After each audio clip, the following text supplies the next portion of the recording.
साथियों, जय भीम, जय भारत, जय संविधान, जय मंडल, जय जोहार। लाइव में देरी के लिए मुझे खेद है, लेकिन मैं ये आपको बताना चाहता हूं कि लोकसभा का सत्र चल रहा है।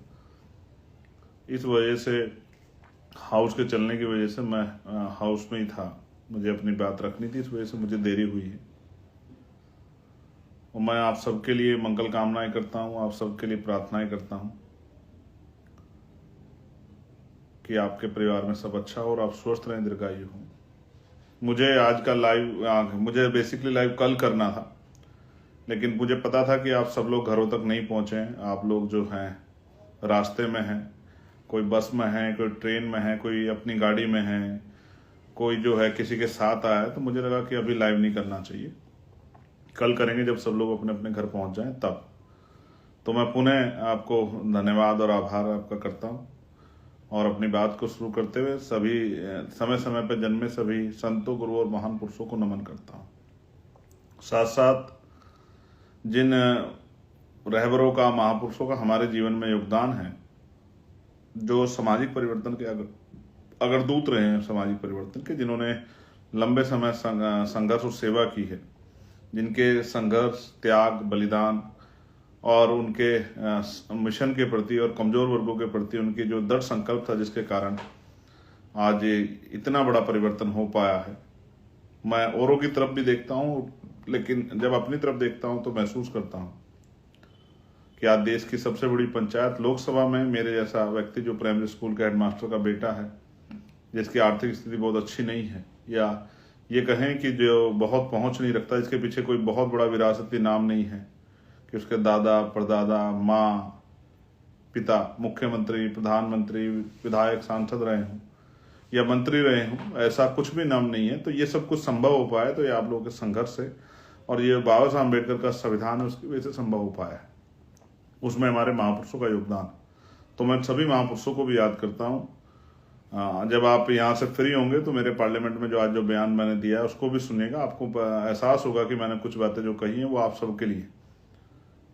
तो मैं महामानव तथागत बुद्ध के बाद और सभी संतों गुरुओं के बाद मैं याद करता हूँ, नमन करता हूँ राष्ट्रपिता ज्योतिबा फूले जी को, माँ सावित्रीबाई फूले जी को, छत्रपति साहू जी महाराज को, डॉक्टर बाबा साहब अम्बेडकर को, महामना रामस्वरूप वर्मा जी को, बाबू जगदेव प्रसाद कुशवाहा को, जननायक कपूरी ठाकुर को, संत गाडगे जी महाराज को, नारायणा गुरु को, बिजली पासी, महाराजा बिजली पासी को, मैं अवंतिका बाई लोधी जी को भी, माँ जलकारी बाई कोरी को भी, मैं तमाम उन वीरांगनाओं को, तमाम उन वीरों को याद करता हूँ जिनका योगदान है। बाबू श्री दयाल चौरसिया जी हों या संतराम बी ए प्रजापति जी हों या कोतवाल धन सिंह गुजर हो या विजय सिंह पथिक जी हो, या उनके बाद जो है हमारे दीना भाना वाल्मीकि जी हों साहब, या साहब काशीराम जी हो, मैं उन सबको भी याद करता हूँ। और मैं धन्यवाद देता हूँ भीम आर्मी को, भीम आर्मी के साथियों को, कि इस आंदोलन में उनका बहुत बड़ा योगदान है। हमारे लीडर जो हैं भीम आर्मी के, उन सबको चोटी से लेके और नीचे तक के जो हमारे कार्यकर्ता हैं, ग्रामीण क्षेत्रों में जो काम करते हैं, और मैं आज़ाद समाज पार्टी के संगठन को, उनके साथियों को भी धन्यवाद दूंगा। साथियों, मैं उड़ीसा गया था, उड़ीसा में जुल्म हुआ, और उड़ीसा में जब हम लोग गए और संगठन की मीटिंग कर रहे थे, मैं और राष्ट्रीय अध्यक्ष के साथ थे, लेकिन अचानक से एक हमला जो है, अंदर कुछ एक भीड़ घुसती है और वो हमला करती है। उसके बाद जो है बाहर जब हम उनको हमारे लोग उनको निकाल देते हैं, संगठन मजबूत है वहाँ, जब उनको निकाल देते हैं, जब मैं बाहर आता हूँ तो देखता हूँ कि बहुत सारी गाड़ियों में तोड़फोड़ की गई है, और वो तोड़फोड़ इसलिए की गई है कि हम लोगों को डराया जा सके। हालांकि वो लोग नहीं जानते कि हम लोग सिर्फ संविधान से डरते हैं और किससे नहीं डरते। इस तरह के हमलों को हम लोग सहते रहते हैं, इस तरह के हमलों से हम लोग डरने वाले नहीं है। हमले हमारा रास्ता नहीं रोक सकते। और उस दिन मैंने महसूस भी किया कि हमले इसलिए किए जा रहे हैं कि हम लोग डर जाएं, दब जाएं, रुक जाएं, छिप जाएं। हालांकि ये संभव नहीं है। कुछ चीजें जिन पे मुझे जिक्र करना है, जैसे आज हमने स्नेहा बहन का जो है कुशवा जो सासाराम की है, और जो वहां पर बनारस में रह के तैयारी कर रही थी, उसके साथ जो उसके अपमानजनक रवैया और उसकी जो जान गई है, उसके लिए हमने विषय उठाया। और मैं मौलाना जो है एक बिलाल, जिनको पुलिस में पीटा गया, थाने में पीटा गया, उनका विषय भी हम लोग जो है पार्लियामेंट में भी उठाएंगे। और मैं आपके सामने देख रहा हूँ कि उनको पुलिस कस्टडी में उनके साथ 3rd डिग्री टॉर्चर किया गया बिहार में। प्यारे साथियों, आंदोलन था और मैं बधाई दूंगा कि कहीं कम और कहीं ज्यादा बहुत अच्छा आंदोलन जो है आपने, मैं हिमाचल से लेके जम्मू, राजस्थान, पंजाब और उत्तर प्रदेश, और मैं बधाई दूंगा उत्तराखंड के साथियों को, बहुत शानदार आंदोलन किया उन्होंने। मैं दिल्ली के साथियों का भी धन्यवाद करूंगा, जहाँ राष्ट्रीय अध्यक्ष जी और हिमांशु जी और तमाम साथी थे, उनका भी धन्यवाद करूंगा।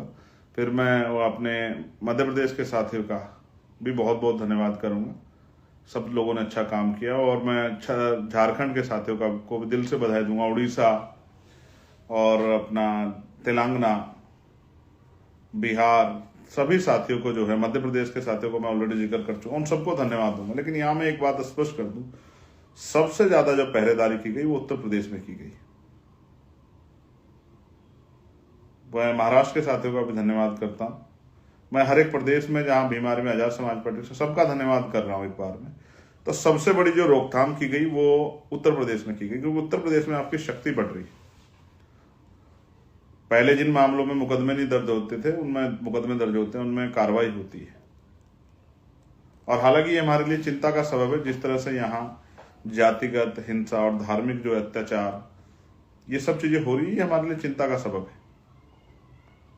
आर्थिक नुकसान भी जो हमें हो रहा है, ये भी हमारे लिए चिंता का सबब है। मैं इन चीजों पे बात करूंगा, पहले मैं इस आंदोलन बात करता हूँ। पहली बात, इस जातिवादी मीडिया ने चलाया कि आंदोलन जेड प्लस सुरक्षा के लिए और उन सब के लिए और चंद्रशेखर के लिए, और ये आंदोलन चंद्रशेखर के लिए नहीं था। इस आंदोलन में तो खुद चंद्रशेखर भी था, तो चंद्रशेखर के लिए आंदोलन कैसे हो सकता है? आप समझो, इस जातिवादी मीडिया का रूप देखो आप। इसलिए मैं आज सोशल मीडिया पर आके सारी बात रखता हूँ। वो तो वही सुनना चाहते हैं जो वो लोगों को सुनवाना चाहते हैं, वही वो उसी पे जो है सवाल पूछते हैं। लेकिन ये सोशल मीडिया हमारा प्लेटफॉर्म है। उन्होंने इस पूरे मामले को डाइवर्ट करने का काम किया, जबकि असल विषय था कि पिछले कुछ दिनों में एक बाढ़ आ गई अपराध की, और जिसको हम ये कहते थे बारात रोकना, जो एक पूरे समाज को जो अपमानित करने का हुआ, ये हिंसा की घटनाएं बड़ी, मथुरा हो, बुलंदशहर हो, मेरठ हो, शामली हो, सहारनपुर हो, और कल जो एक घटना आगरा से सामने आई, ये बड़ा चिंता का सबब है। ये वो क्षेत्र हैं जहां SC/ST की आबादी और OBC माइनॉरिटी की आबादी बहुत बड़े पैमाने पे है।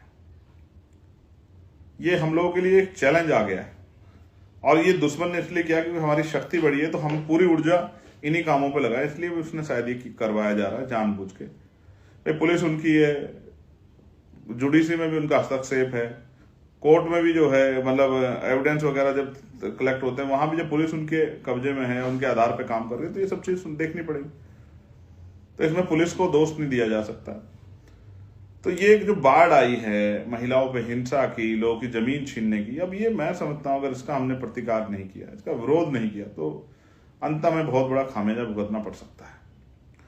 तो ये जो प्रोटेस्ट था, ये मल्टीपल जो है घटनाएं थी, जिसमें स्टेट को कहा गया था कि जहां जिसके स्टेट में जो समस्या हो, उन समस्या का डाटा बना के और अधिकारियों को दो कि इन पे काम करो। जैसे जालौन में अपराध की बाढ़ आ गई, एक दरोगा जी को मार दिया है, एक टीचर को मार दिया है, और कई ऐसी घटनाएं हैं जो जालौन के साथी ने मुझे भेजी हैं। मतलब आप समझिए, उत्तर प्रदेश में तो अलीगढ़ में कई घटनाएं हो गई हैं, प्रमुख जिले में, कानपुर में, लखनऊ में। ऐसा लगता है जैसे सुनियोजित रूप से हम लोगों को हमारे रास्ते से हटा के दूसरे रास्ते पर ले जाने का एक जानबूझ के प्रयास हो रहा है। इसके पीछे कई ताकतें हो सकती हैं, हमें सबसे निपटना है, लेकिन संवैधानिक रूप से। तो मैं उत्तर प्रदेश के साथियों का, सभी देश के साथियों के, अलग अलग प्रदेशों के साथियों का धन्यवाद देने के बाद उत्तर प्रदेश के साथियों का विशेष धन्यवाद इसलिए करूंगा क्योंकि आप जानते हैं 3 दिन पहले से धरपकड़ शुरू हो गई थी। किसी को घर पे अरेस्ट किया गया, किसी को दुकान पर अरेस्ट किया गया, किसी को जो है मेरे जैसा जो कार्यकर्ता आ रहा था उसको जो है बिहार बॉर्डर पे करके और डिपोर्ट किया। आपने सुना होगा कि अमेरिका से डिपोर्ट किए गए इंडियन, लेकिन यहाँ तो अपने ही प्रदेश में घुसने पर जो है, हालांकि पूरा देश ही अपना, यूपी में घुसने पर सईद रजा में मुझे डिपोर्ट किया गया, और डिपोर्ट करके मुझे जो है वो, ये क्या है, ये क्या है? तो नहीं साहब, आप जो है नहीं जा सकते और सरकार नहीं चाहती कि आप जाएं। और बताइए, अपने जो आप अन्याय रोक नहीं पा रहे हो और अपने अन्याय जो हो रहा है उसको, उसके लिए खिलाफ आवाज उठा सरकार सवाल कहाँ पूछेंगे? हमारा अभी कोई आदमी असेंबली का मेंबर तो नहीं है, एमएलए तो नहीं है उत्तर प्रदेश में, तो जवाब कहाँ मांगे? तो सड़कों मांगे, सड़कों पे मांगने नहीं दे रहे आप लोग। तो ये जो किया गया, जो वहां से निकल के ट्रेन की तरफ गए, उनको ट्रेन पे जो है, ट्रेन पे चेकिंग लगा के ट्रेन पे रोक लिया गया, जिन्होंने नीले पटके पहने थे, या जानकारी करके क्योंकि डाटा मंगाया गया था। और ग्रामीण क्षेत्रों में, यहाँ बूथ के, सेक्टर के, और जो भी नेता हमारा पार्टी संगठन का थोड़ा सा निकला हुआ, उनको अरेस्ट किया। जहाँ कैडर चल रहा था, कैडर में जाके, कैडर में जो लोग काम कर रहे थे हमारे भीम आर्मी के, उनको जो है कैडर लेते, उनको रोका गया। फिर जो है गजब की बात आप देखिए, हर टोल नाके पर पुलिस खड़ी होकर चेकिंग कर रही थी। कुछ साथी बस से निकले, अपनी छोटी गाड़ी, उनकी छोटी गाड़ी को रोका गया। जो बस से निकले वो तो टोल नाकों पे रोके ही जाएंगे कि आप कहां जा रहे हो। पूरी सुनियोजित तरीके से हमारे आंदोलन को कमतर करके जो है किसी को खुश करने का और हमारी हिम्मत तोड़ने का प्रयास किया गया। लेकिन ऐसे में मैं धन्यवाद दूंगा उन बहादुर योद्धाओं को जो लखनऊ पहुंचे। मैं सिर्फ आज का लाइव उन्हीं को सम्मान देने के लिए, और उनको आज अपने, मेरे मन में कितनी मजबूती पैदा हुई आपको नहीं एहसास होगा।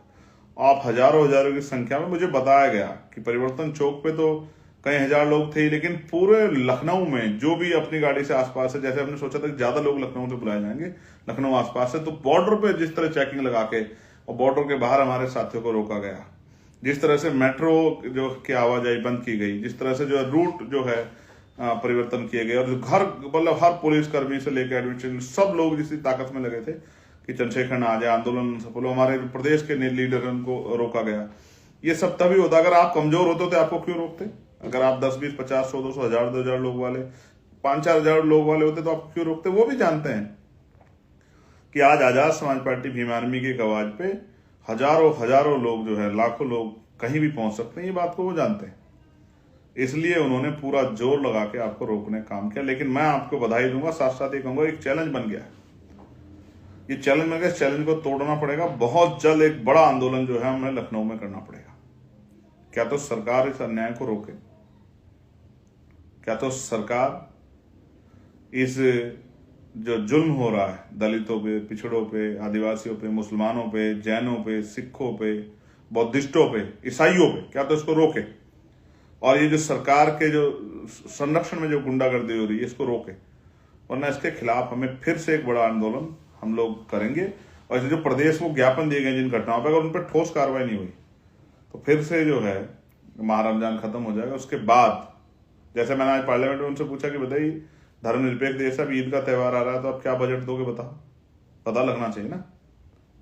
तो इसलिए मैं आपसे कह रहा हूं, एक बड़ा प्रोटेस्ट आप वो कर लो, अपने मन में संकल्प कर लो कि हमें करना है, हमें बताना है कि उत्तर प्रदेश में हम लोग कमजोर नहीं है और अब हम अपने लोगों पे हिंसा नहीं होने देंगे। आप समझिए कि ये कितना जरूरी है और इससे कितनी हलचल पैदा हुई है। इसलिए मैं आपसे कहता हूं, अब तो आप समझदार भी हो गए, आपको पता कब निकलना है, कैसे निकलना है। पिछली बार की तरह जिस तरह इस बार इन्होंने आपको रोकने का वो प्रयास किया और तमाम तरह की चीजें की गई, तो इससे आपको ये भी एहसास होगा कि इनसे कैसे निपटना है।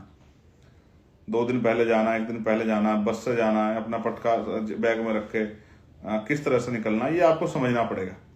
ये एक समझदारी थी। और जो कार्यकर्ता वहां पहुंचे थे उन्होंने संकल्प लेकर जिस तरह का जो है एक विश्वास दिखाने का काम किया, ये भी जो है बहुत शानदार था।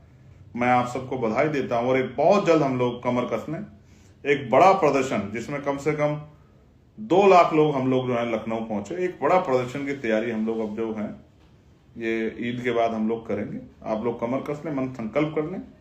जो एक आदमी साथी पहुंचा था वो अपने यहाँ से अपने बूथ के 10 साथियों को लेकर पहुंचे। हम इस सरकार को बताएंगे कि अन्याय हम लोग नहीं सहने वाले हैं, बस अन्याय का प्रतिकार किया जाएगा। और जो समस्याएं हैं उत्तर प्रदेश में, चाहे वो नौजवानों की हो, चाहे वो छात्रों की हो, चाहे वो बहनों के सम्मान की हो, चाहे वो किसानों की हो, चाहे वो व्यापारियों की हो, उन सब समस्याओं पे हम लोग काम करके दिखाएंगे। ये भी हमें अपने मन में संकल्प करना और हमें अपने संगठन को और मजबूत बनाना है। जो साथी जहां काम कर रहा है वो अपने अपने जिस पद पे या जिस क्षेत्र में वो है, अगर वो बूथ का कार्यकर्ता तो अपने आप को छोटा ना माने, लेकिन अपने बूथ को सबसे अच्छा बनाए। हमें बहुजन समाज में भाईचारा पैदा करना, ये भी समझना है। दुश्मन की चाल को भी कामयाब नहीं होने देना कि कभी जोश में, कभी भावुक होकर आप लोग आपस में, बहुजन समाज के लोग लड़ो। किससे भी मत लड़ो, आप बहुजन सोचो, छोड़ो, किसी से भी ना लड़ो, आप अपनी तरक्की के बारे में सोचो। आप कैसे जो है कामयाब हो सकते हैं, कैसे राजनीतिक शक्ति प्राप्त करके पॉलिसी बना के अपनी गरीबी, बेबसी, लाचारी, बीमारी, परेशानी, बेरोजगारी, इन सबको कैसे खत्म कर सकते हो, इसके बारे में सोचो। कैसे आपको सुख सुविधा का और आत्मसम्मान का जीवन मिल सकता है, ये हिंसा कैसे रोक सकती है, इसके बारे में सोचो। लड़ाई झगड़े में पड़ना हमारा काम नहीं है। ये जानबूझ के हमारे साथ लड़ाई झगड़ा करेंगे जिससे कि हम अपने मकसद से हट जाएं। और मैं आपको ये कहना चाहता हूं, हमें नहीं इन चीजों पर ध्यान देना है। हमें अपने अधिकार, अपनी बुनियादी जरूरतें और किस तरह से हम जो हैं आत्मसम्मान का जीवन प्राप्त कर सकें, इस बारे में सोचना है। जो साथी जिनके पेपर चल रहे हैं मैं उनको बधाई देता हूँ, और तमाम तरह की जो अपने कंपटीशन की तैयारी कर रहे हैं उनको भी मैं बधाई देता हूँ। बहुत जल्द आपसे मुलाकात होने वाली, जमीन पे, आपके गांव में, आपके कस्बे में, आपके शहर में, आपकी गलियों में बहुत जल्द मुलाकात होगी। क्योंकि अब बहुजन समाज को मरने के लिए या उनके अधिकारों को लूटने के लिए नहीं छोड़ा जा सकता। ये संकल्प आजाद समाज पार्टी भीम आर्मी के लोगों ने कर लिया। और मैं बहुजन समाज के लोगों से भी कहूंगा कि वो जैसे उन्होंने मौका अन्य पार्टी को, अन्य नेताओं को दिया, एक मौका अपने बेटे, अपने भाई चंद्रशेखर आजाद को भी देके देखें। एक मौका चंद्रशेखर आजाद को भी दें और फिर आप देखेंगे चंद्रशेखर आजाद किसानों की समस्या को, मजदूरों की समस्या को, नौजवानों की समस्या को, महिलाओं की समस्या को, व्यापारियों की समस्या को, उनमें भी कमजोर वर्गों के लोगों की समस्या को, एजुकेशन के मसले को, हेल्थ के मसले को, रोजगार के मसलों को किस तरह से जो है इनसे निपटा जाता है और किस तरह से जो है आपको एहसास कराया जाता है कि कानून व्यवस्था कैसी होती है और कैसे धर्मनिरपेक्ष प्रदेश और राष्ट्र होता है। मैं इसके लिए आपका आभार प्रकट करूंगा और आपसे अपील करता हूं कि अपने अपने बूथ को, अपने अपने सेक्टर को, अपने विधानसभा, अपने अपने जिले को मजबूत करें। जिस दायित्व पे आप हैं, जिस पद पे आप हैं, उस पद को छोटा बड़ा ना मान के जो ड्यूटी आपकी लगी, जो कार्य आपको है, उसको पूरा करने का काम करें। और देश भर के सब साथियों को मैं बधाई देता हूं जिन्होंने अपनी मेहनत की कमाई से संघर्ष करके जो है इस आंदोलन को सफल बनाया और सरकार को एहसास कराया कि हम अब पीछे हटने वाले नहीं। आप सबका धन्यवाद, पुनः आपका आभार, आप सबके लिए मंगल कामनाएं। जय भीम, जय भारत, जय संविधान, जय मंडल, जय जवाहर। आपका अपना चंद्रशेखर आजाद।